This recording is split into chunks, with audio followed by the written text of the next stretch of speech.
Hello and welcome back. I am introducing more piercing dies. First up, we have the Radiant piercing die, and the back of the packaging shows you this gorgeous radiant pattern that you can stitch on your panel. And then here we have the Triangle piercing die, and this one's a labor of love, but she is a showstopper of triangle geometric stitched goodness. That's the Triangle piercing die. Lastly, we have the Halo piercing die. You can see this gorgeous and intricate halo design.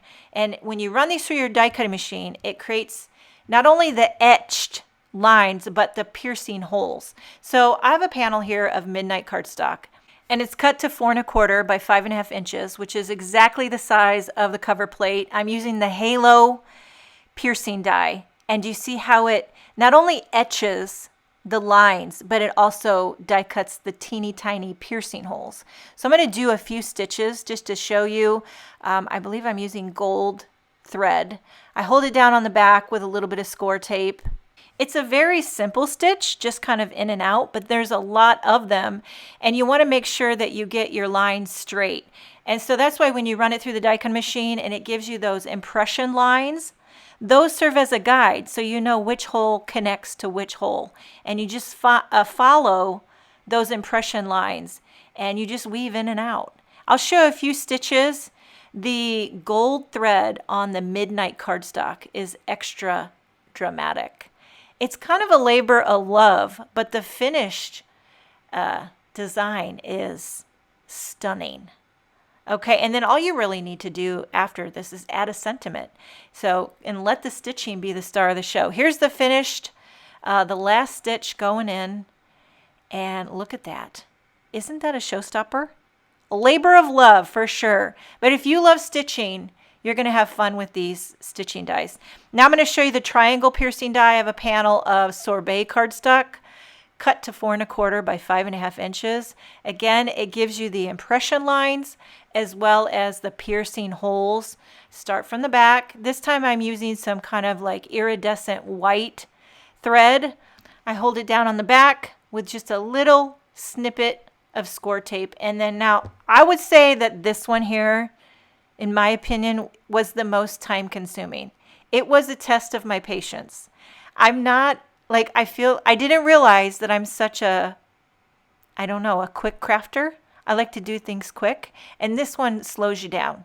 This one will slow you down. This is like when you're sitting in the car on a road trip, or maybe just sit down, put on some music or have a show going. So you can it's like mindless, but also not. And I would recommend, if you're a stitcher, you probably already know this, but a thimble.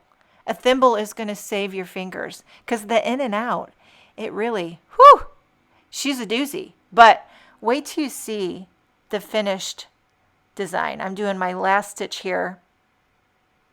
I kind of felt like I really accomplished something. Do you know what I mean? All you need is a sentiment, and this thing is like pa-pow. Look at all the little threads on the back and all the little snippets of score tape. But wow, that is the Triangle piercing die. And then lastly, we have the Radiant piercing die, and I have a panel here of Wildberry cardstock. A lot of stitches. And I was always worried, one thing I was worried about, which is that my stitches would get saggy. So I was always pulling tight, probably too tight, and I found that by the end of it, I was almost starting to warp my panel slightly because I was pulling too tight. So don't pull too tight, but also, I mean, who wants a saggy stitch, right? Okay, so here I'm using silver, and I'm using those impression lines to stay on track. You don't want to get off track. Believe me, I did get off track about 5 stitches in, and I was like, oh no, I missed a track there, because I wasn't paying attention to the impression lines, and I had to like kind of pull out about 4 stitches and backtrack and make sure that I follow those impression lines and get it in the right hole. Now here's the finish, my last stitch. You feel like you've conquered the world when you finish one of these panels.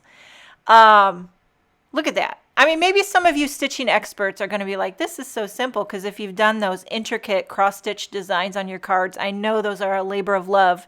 These are very simple, but very clean, geometric. I've added sentiment dies here. All of these are featuring dies from the Simply Put die set. Here is a monochromatic moment, a wildberry sentiment on a wildberry panel. I'm here for the monochromatic look. I love how this turned out, very clean. And now this one featuring the halo, I added a congrats, and I think this would be fun for a graduation card. You could coordinate the colors to the color of the school. And then lastly, we have the love you with the triangle stitched background. I added florals from the Just Pick dies. The love you is from the Simply Put dies. And that is the introduction to the halo piercing die, radiant piercing die, and triangle piercing die.